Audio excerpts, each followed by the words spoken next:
Okay, everyone say hi to mom and dad. Hi, mom and dad. Okay, so yes, the answer for this one is pi over 8, but you have to know why, because it will not be like this. Would you agree that the inner component, which is sine of pi over 8, is a regular trig function? Do regular trig functions have restriction? No, technically, couldn't I be anywhere I want to be in that circle? I can run around like 20 laps and still be okay. But the outer component is what? An inverse, right? Do inverse functions have restrictions? That's why we cut it out to 2 quads, right? We say one of it is going to give me a positive answer, and then one of it was going to give me a negative answer. So I'm going to write an equation just to remind us of our restriction. Y equals sine inverse of x. From yesterday, we stated the domain and range of our sine inverse. What was the domain of our sine inverse yesterday? -1 to 1. Now, and then we met up because we are all great mathematicians, and we chop off the domain, and where do we restrict? From negative pi over 2 all the way to pi over 2. So check this out. Pi over 8, is it within a restriction? Yes. That's why we can do what you guys did last year by canceling.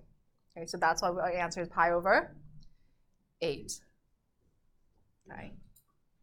I'm going to hold on tight before I explain more or less or move on. Do you guys see why we can cancel for that one? Not all the time that we can, but for this one we could. Let's go to B. What's the difference in writing between B and A besides it being cosine? Okay. Inner component is what? An inverse right away. Would you guys agree? Meaning that, do you start out with restrictions right away? Yes. Okay.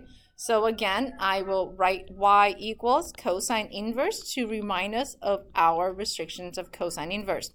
Yesterday, we stated the domain and range of cosine inverse. What were those?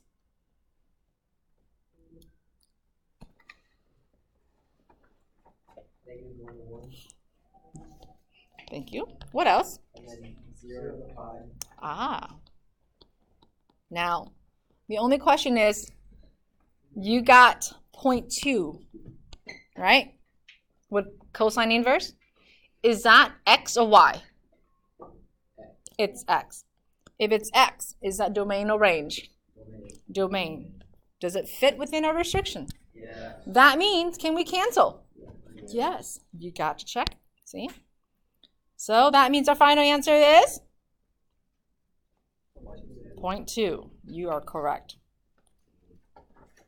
So far, not too bad, right? Can we always cancel? No. No. Okay, and graham crackles. Okay. How about this one? What's the inner component, regular or inverse? So, but outside is inverse, right? So at some point, I still have to check for restriction. Okay, let's write down a restriction right away so it's in your brain. Okay, the reason we're writing it out every time, because you can't have cheat sheets. So might as well, every time you do your homework, you might as well write it out. What's the remainder of cosine inverse? -1 to 1. What's the range? 0. Okay, is it within our restriction? Yeah, right? 5 pi over 6. Oh, why do I do that? 5 pi over 6. That's what quadrant is that, by the way? 2. Okay, that's okay, because cosine can be in 1 and 2. I'm going to hold on tight before I go any further. So can I cancel out my cosine inverse and cosine? Which my final answer is then? 5 pi over 6. So far, not so bad. Yes, Christina. How do you know if you're looking at your domain range, like if it's x or y value? Great question. Okay. All know how to find the exact value of cosine of 5 pi over 6. Great, let's do that first. And then we kind of need to talk about how do we know the restriction fits the domain or range. What is the exact ratio of cosine of 5 pi over 6? Negative what? About 3 over 2. So I'm going to just pretend that I'm going to do this like last year. Negative root 3 over 2. So would you agree that this whole thing right here, I just got that whole thing right there? Well, if this is the only thing that I gave you, this green piece, cosine inverse of a negative root 3 over 2, would you agree that this piece has to fit within my domain? Again, okay. If this is the only thing that's on your paper, this ratio right here, negative root 3 over 2, has to fit within my domain. Okay? But remember, I'm looking for the answer of the total. If I said, okay, I know what that is. I can think backwards on my unit circle. If that's the case, can you guys all agree that it's 5 pi over 6? Well, if I write an equation for cosine, isn't cosine inverse of x equals y? And this guy right here is y? That's why when it's starting out with an inner component of a regular function, we compare that to our range restriction. Okay? And if it starts out with an inverse inside, then we compare that to our domain restriction. Okay, ask away.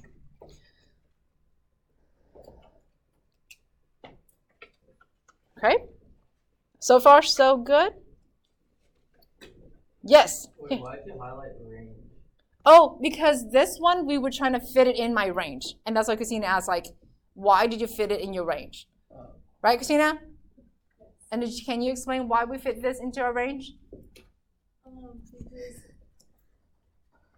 just like if you're starting with, like, that's not the inverse, but I guess the longer route would be if you're thinking backwards for it, you're looking for the whole value to improve the range.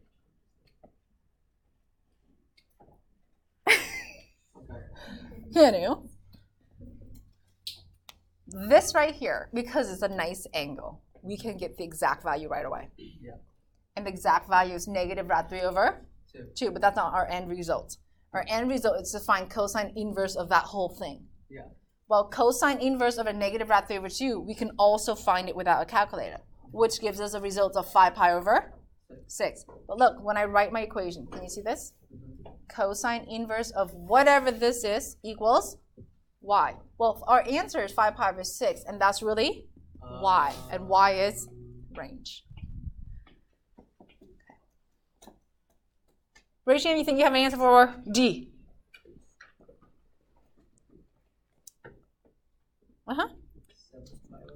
7 pi over 5? Raise your hand if you agree. No one agrees? How about if you disagree? A couple, okay. How about you don't know? That's okay. It's okay to not know today. Okay. Inner component, regular or inverse? Regular. Restriction or no? Right away. No, I can be anywhere. True or false? Yeah, regular function. I can go anywhere in my unit circle. I can run around multiple times. So I'm going to draw that out. Anybody know what quadrant 7 pi over 5 is? Third? Okay, so let me draw that out. So I'm going to go all the way here. And the reason I can go all the way there is because I know this is pi. True or false? If that's pi with denominator 5, it's kind of like 5 pi over 5. That means I have this tiny bit of an angle left. I'm going to use the word reference angle. Who remembers that word? Okay. What's a reference angle for that angle? How big is that angle? What is it? 2 pi over 5, Haley said. Do you guys agree? 2? Okay, I'm going to hold on tight so you can ask why. You can ask Haley why. Haley, why?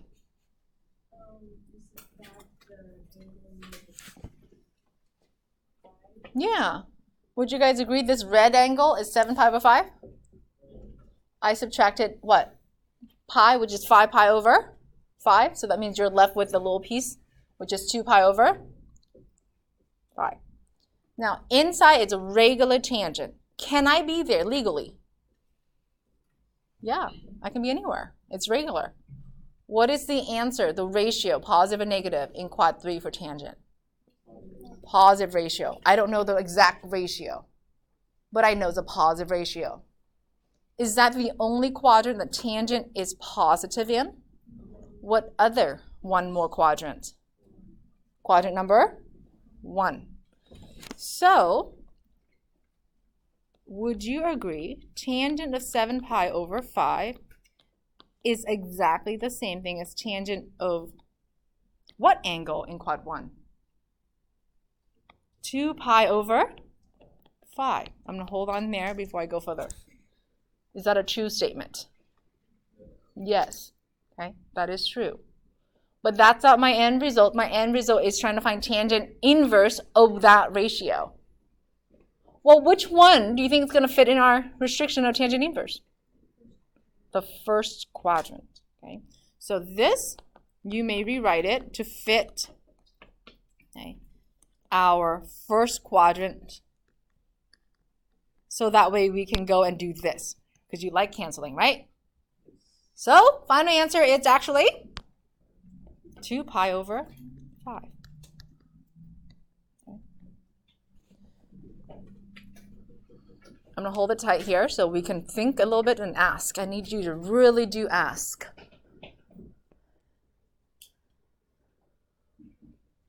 Do we always bring it back to quad 1? No, it depends on the trig function. What if I change that question to extension further, okay? What if I don't use tangent, but let's use cosine inverse of cosine of 7 pi over 5? Rainbow. Unicorn color. What would you do?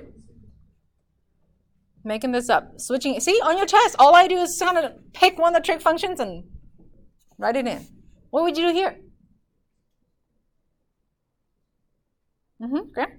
Pretty much like the same thing with cosine, because cosine inverse can also be in the first quadrant. But cosine in third quad is that positive or negative ratio. So are you going to bring it back to first quadrant? You're going to bring it back to second quadrant.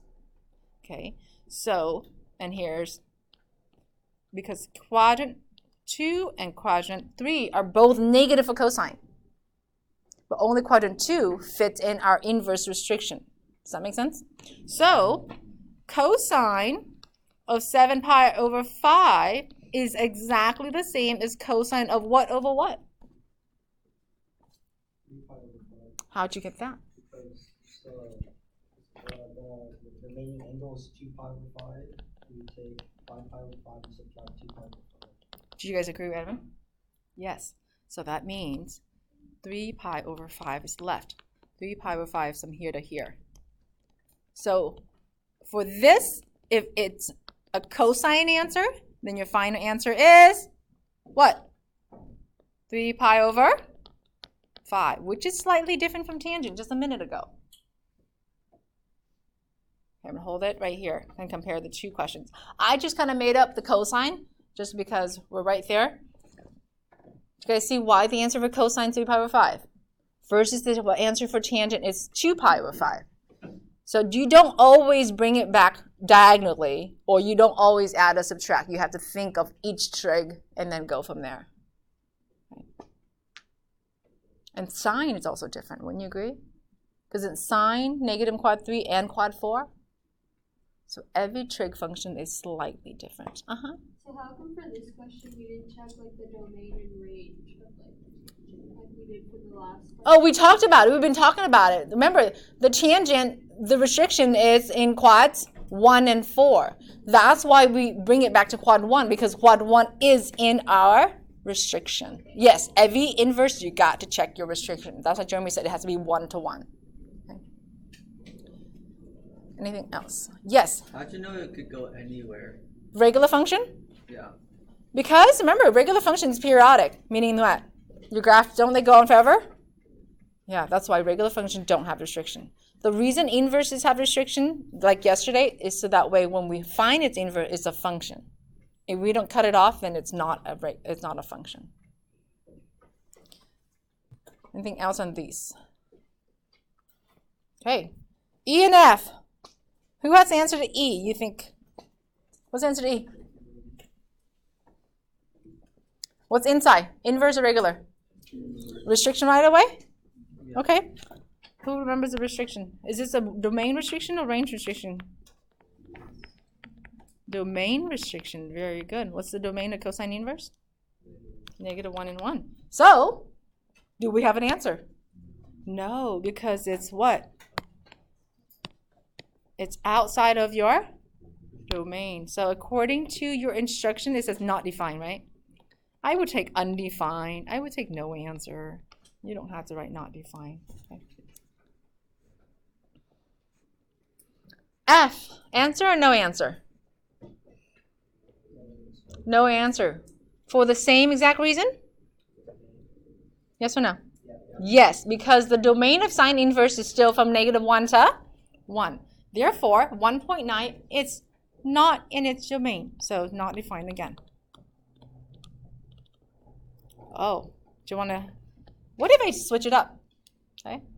What if I go like this? Sine inverse of sine of 1.9. Whoa, super similar. But now, do you have an answer?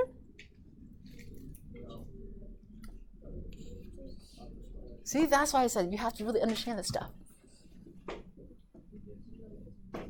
Inside component, regular or inverse? Regular. So are there any restriction for the inside right now? No. Let's figure out where 1.9 radians is. Okay. This is the pi over 2 radians. This is pi. Pi over 2, it's about 1 point what? Sure, 1.5-ish, right? 3 divided by 2. I'm just taking round numbers. How about this one's about 3.14?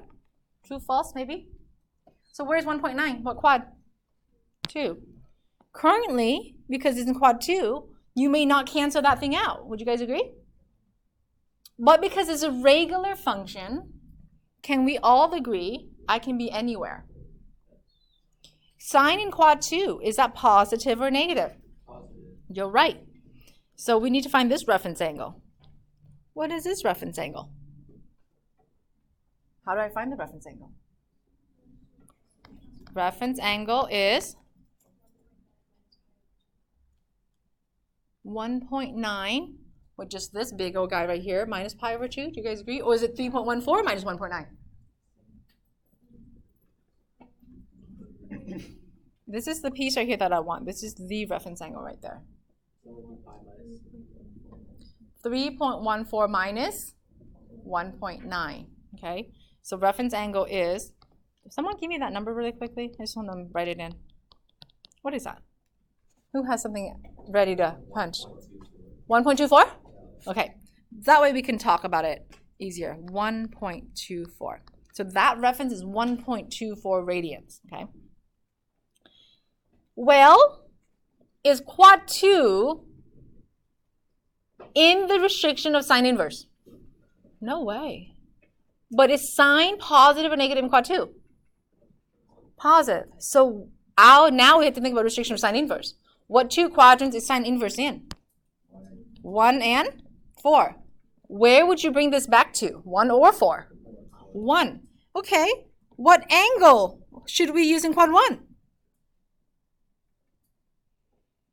What angle should we use in quad 1? So it's the same. Because sine of 1.9 radians is identical to sine of 1.24 radians. Okay? True or false? And we go back and use sine of 1.24 radians because quad 1 is in the restriction of what? Sine inverse. Remember, this is an extension. We already found the answer to the other one. So the final answer is 1.24. Alex, what's up? Sorry, could you explain why sine 1.9 is equal to sine 1.6? Because, well, let's take an angle that you kind of know. Like sine of 3 pi over 4. Alex, what's sine of 3 pi over 4? Sine of 3 pi over 4 is...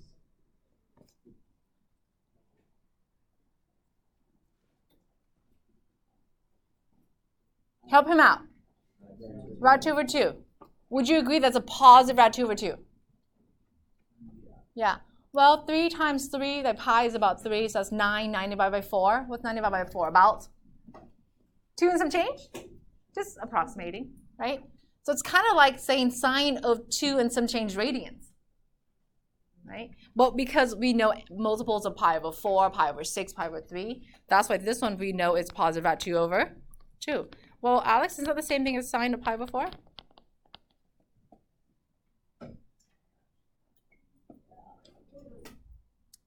That's why, Alex, we can use sine of pi over 4, because pi over 4 fits in our restrictions of the sine inverse, versus 3 pi over 4, it's outside of the restriction.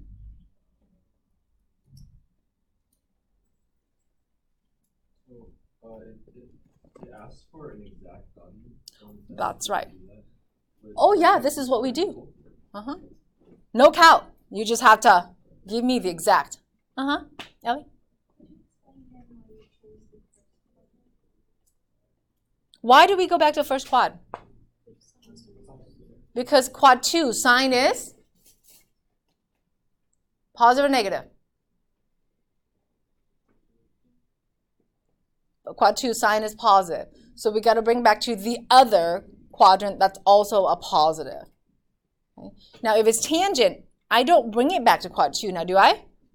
If it's tangent, you're going to bring it back to quad number? Yeah. Okay, if it's, so make sure we bring it back to the correct, exact answer, whatever trig function that is. Okay? So is the answer, since 1.24 is out of the restriction, is it not defined because of that? Oh, no. Okay? Remember, this one is not defined. See the difference between the two? Oh, okay, yeah. But this one, I switch it up. Can you guys see the only difference I did was I moved the sine inverse outside, and then all of a sudden we have an answer. Okay? So that's why it's really important that we understand why, not so much of what the answer is. Okay? Didn't I say that it's easy, but it's really not easy? Okay. All right, last example of today. Ready? Find the inverse function. Okay, you'll like this one a lot better. This one's straight up. Okay. Find the inverse function, and then give me the range of a regular, and then say the domain and range of f inverse. So example 4a, f of x equals 3 times cosine of x plus 1. And then they gave you this little piece behind. X is in between 0 and pi. What is that? That is the domain. They gave you the domain of the regular already. That's why they didn't ask for the domain of the regular. How do we find the inverse function? That's right. Let's do it. Here we go. X equals 3 times cosine of y plus 1. What do you do? Solve. Let's do it. First step, we will subtract x from both sides. So it's going to be x minus 1 equal 3 times cosine of y. What's our next step? Divide both sides by 3. You can divide both sides by 3, or can you multiply both sides by a third? Would either method be okay? Yes, you get to pick. Okay. You can multiply both sides by a third just like that, or divide both sides by 3. What's our next step? Inverse of cosine. Perfect. So cosine inverse, since I wrote 1/3 there as a quantity, I now have double quantity. And then because it's an inverse of our function f, we use f inverse of x. It asks for multiple things. First is asking for the range of f. Range of f. What is the answer, or how do we get it? It gave you the domain already of f. What's the range of f? -1 to 1. Okay. Do you guys agree? Let's take it step by step. If I give you y equals cosine of x, what is the range of that piece? -1 to 1. Beautiful. Well, I didn't give you that, right? I gave you 3 times cosine of x plus 1, right, y'all? Well, what if I give you this? What's the range of that guy? -3 to 3, because that's an amplitude, aka vertical stretch. What if I have a horizontal shift to go with it, like that? What now? Add one more, right? Because it's shifting up. What's negative 3 plus 1? Negative 2. What's 3 plus 1? 4. So guess what? The range is from negative 2 all the way to 4. Now, it did say, give me the domain and range of the inverse. Do we need to do any work at all? No. We have everything we need to answer domain of F inverse and range of F inverse.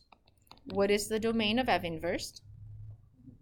Negative 2 all the way to 4. What is the range of our F inverse? 0 all the way to 5.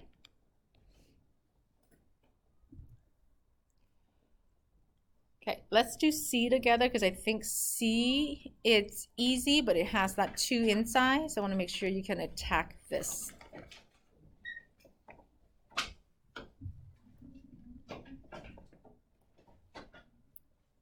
Similarly, we will now switch X and Y. So we are going to write X equals 3 times sine of 2Y. We will try to solve for y, so we are going to divide both sides by 3. So x divided by 3 equals sine of 2y. Now the question is, do we inverse first or divide first? Inverse first, okay? This comes out to be sine inverse of x divided by 3 equals 2y. What's our next step? Multiply both sides by a half. Okay, so our final answer is F inverse of x is 1/2 times sine inverse of x divided by 3 or 1/3 x. Would either way be okay? They gave you the domain already. You now have to state the range of F. What is the range of F? From where to where? Negative 3 all the way to 3. What's the 2 inside doing? Is it affecting the range? No. It affected the domain. Then if I have that, can we write the domain of inverse? What is that? From negative 3 to 3. And then that means I can also find the range of inverse. What's the range of inverse? Negative pi over 4 all the way to pi over 4. And that's an egg roll, y'all.